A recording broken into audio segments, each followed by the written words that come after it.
I'd like to just say a word of thanks to Andy for taking the job in chairing the implementation forum. I think what has been a busy year for him in so far chairing it is about to come an even busier year, 18 months, as we move forward from here on in. But on behalf of the strategy board for the programme, I'd like to thank Andy for the efforts he's already made in regard to that and what has already been delivered and what has already been rolled out across the piece. But what I hope we're going to do, though, over the next couple of days is set up some of the issues, some of the challenges that you're going to have to face over the next year, 18 months, or perhaps even a bit longer, and start to address some of the issues that you might have to face during that time. Some of the slides, some of the content we're putting across to you is to show you the thinking behind the way things are happening. We want to show you how joined up the programme is. We don't necessarily need you to understand every last detail of what we're presenting. We just want you to understand how things are being joined together in terms of the implementation of the programme. And finally, the work you and we have already done has been recognised in, we are an award-winning programme. So the Fire and Emergency Awards, Excellence Fire and Emergency Awards 2015, we won Best Partnership, but that's our piece of plastic on there that we won as a result of that. Thank you very much. Chris. So, the first reason we're here is to update you on where we are with the programme. I'm going to start that. Other members of the team are going to continue with that. But it is a formative time in the history of the programme. We've got about 18 months to run. If we run another one of these events next year, which we intend to do to check progress, it will be too late, really, to do much change of the way the thing is going to be implemented before the programme completes in April 2018. So this is an absolutely unique opportunity for us to take a steer from you and to listen to you in regard to the work we are doing and the direction that we are taking. The things that you say to us today, we will think very carefully about and can and will influence the direction of the programme over the next 18 months. And very much as Andy has already said, that is about moving from designing a product into actually having it actually happen on the ground. And as I've said, we've also already talked about the materials we're going to use to support you in delivering that, supporting you and supporting each other in getting this to actually happen. We hope will make the workload that inevitably follows from this more manageable and easier to deliver. Thanks, Chris. Right, I'm just going to cover a very quick bit about governance of the programme. You should all be aware, I hope, that we have, I think, a unique strategy board arrangement.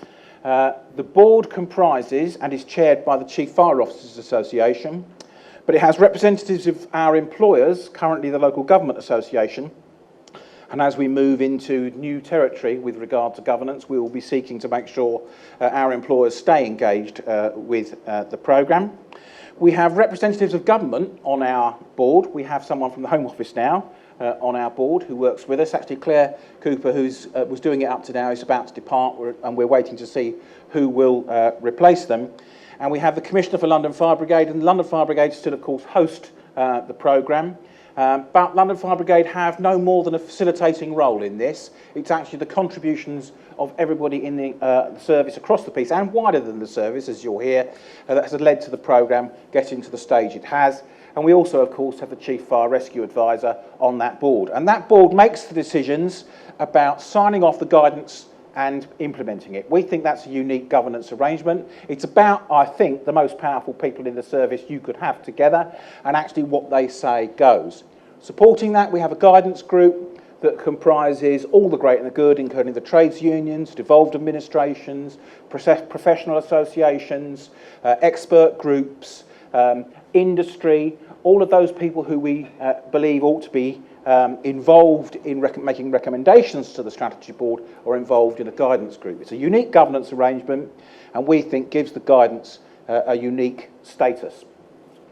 Okay, I've done presentations a number of times about the programme, and as I've said, they're often different. So rather than me give us a different version again, and you then interpret a slightly different version to give into your organisations, we're starting to make a series of videos, one of which you may have seen already, but there are now 3 altogether of potentially 5 that will be produced that will enable us to communicate the programme better than I can.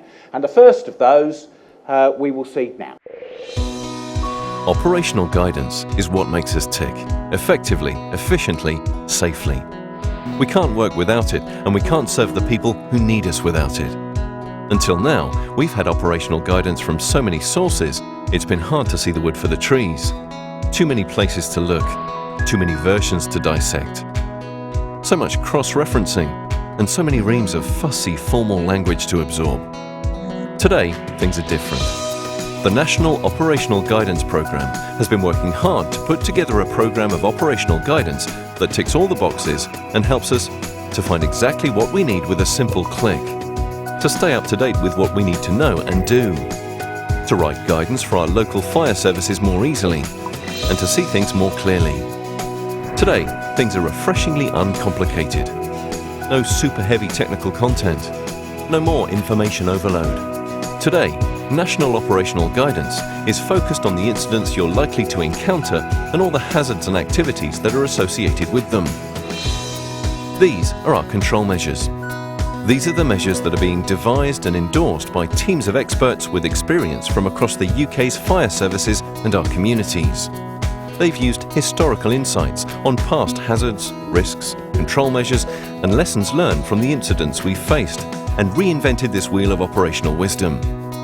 The result is a streamlined, super easy to search and digest, plain talking and totally up-to-date online resource that ticks every box with just a click.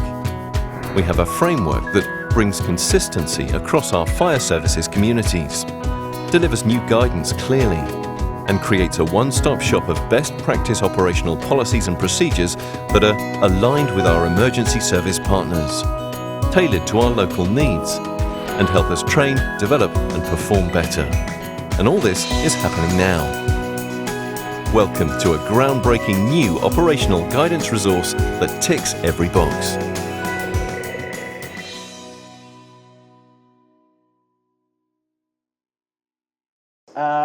Where we are at the moment. So, the stage we're at of the programme at the moment is the framework, and there'll be more detail about exactly where we are with the framework later on, is developing well, and all the remaining guidance is scheduled to be delivered in good time for the completion in March 2018. We are now, though, as has been already said, moving into a time where we need to support implementation. This is not a programme just to produce national operational guidance. This programme is a change programme for the Fire and Rescue Service. That's about recognising the role the guidance has in supporting improved operational performance and improved safety, in particular for firefighters and the public in the Fire and Rescue Service. And actually, therefore, the programme will only be a success if you successfully implement this and use it in the way that it's actually intended. And we're also charged now, actually, but particularly by the government representative on the board, to ensure that we have arrangements in place that ensure that the programme is resilient and goes on and has legacy from March 2018 onwards. The government have also promised us absolutely no money from March 2018 onwards, and have said it's entirely over to the service and the sector to support the programme after that.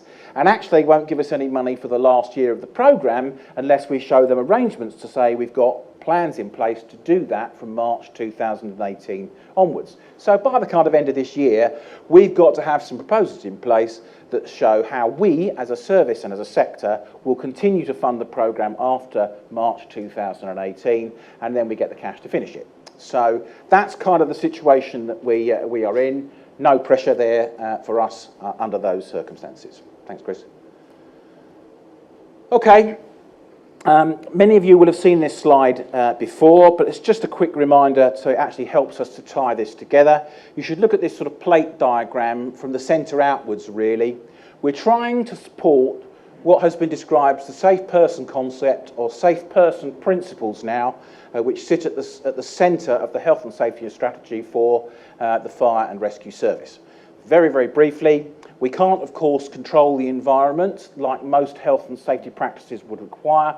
So if most industries are working at height, you'd fit guardrails. If most industries are working near machinery, you'd fit guards to it. You'd actually engineer the environment to make it safe. Can't do that in the fire and rescue service. You recognise you're putting people into a hazardous situation, and therefore you have to equip them in the right way with the right policies and procedures so that they can actually use.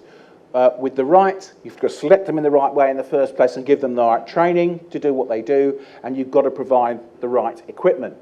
So that sort of middle circle there of operational policies and procedures, selection and training and the provision of equipment is the services, your responsibility to provide for your firefighters so that they can perform safely.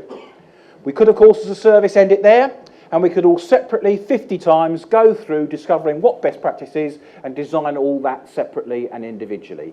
That, of course, would be a nonsense. We wouldn't be learning anything from each other, and it would be hugely inefficient to actually do it that way. Therefore, there are a range of national functions we suggest that sit outside that.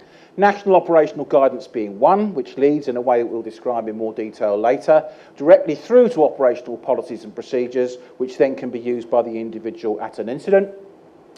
National training specifications, trying to unify and ensure that our training encapsulates the things it needs to and feeds consistent training through and onto the individual.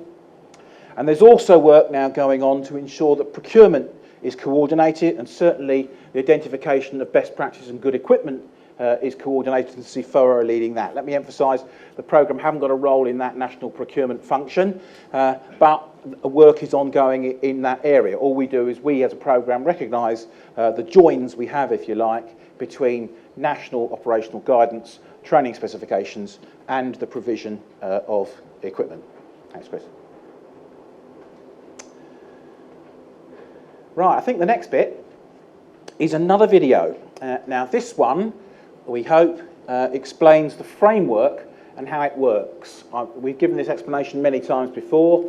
This is one that you can now use back in your own organisations to explain how the framework's put together. It's the first time an audience has actually seen it, and obviously, along with everything else we're giving you today, we'd welcome your feedback about how well you feel it works for you. Thanks, Chris. The National Operational Guidance Framework. What is it and how does it work? Operational guidance is what makes us tick, effectively, efficiently, safely. The Fire and Rescue Service has established practices in place for particular incidents, and we rely on operational guidance to capture these and pull them together. Sometimes the actions we take are the same, even when the circumstances are different. If you're at a small house fire or at the site of a major explosion, you'll be setting up a cordon to keep the public out of harm's way.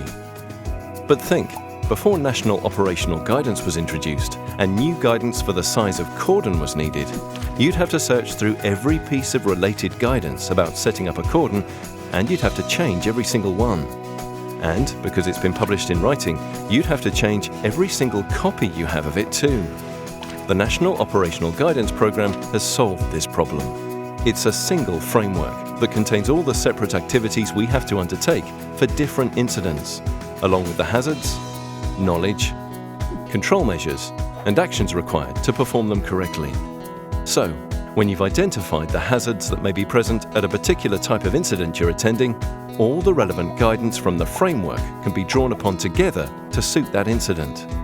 And because this guidance is all presented within an online database, all the information relating to each hazard can be found in one place. So, if it needs changing, it only needs to be changed once. Here's how it looks. Start from the left, and you'll see all incident guidance that could apply at any incident. Operations includes things like mobilizing, accessing risk information, and handover. Whatever the incident is, there'll always be a form of incident command. And we'll always need to consider the effects our actions might have on the environment. Context guidance deals with hazards and actions associated with the environment in which crews are working. These include things like managing the dangers of live rails or fast-moving traffic, the hazards posed by working below ground, or with gas and electricity, or where plant and heavy machinery is involved, or at a major incident that may involve actions such as issuing warnings, informing the public, and mass evacuation. All these bring their own set of challenges that we need to deal with safely. Activity guidance represents the hazards we can encounter in the main areas of fire and rescue service activity. Fires and firefighting, performing rescues, dealing with hazardous materials. As we move through the framework, the guidance becomes more specific to the activity type. For example, the hazards associated with fires in buildings are different to those with wildfires. Taking this a step further, there are specific hazards associated with fires in buildings under construction or demolition, or fires in waste sites.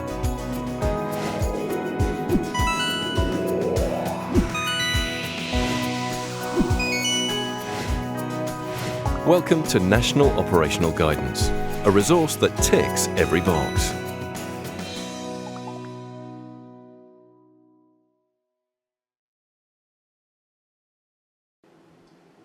All right, okay, obviously the video, I hope it works for you. We think it works. But the video shows the framework as complete for obvious reasons, because over the next 18 months or so as you're using this, the intention is when the framework is complete, it will be used in that way. Thanks, Chris.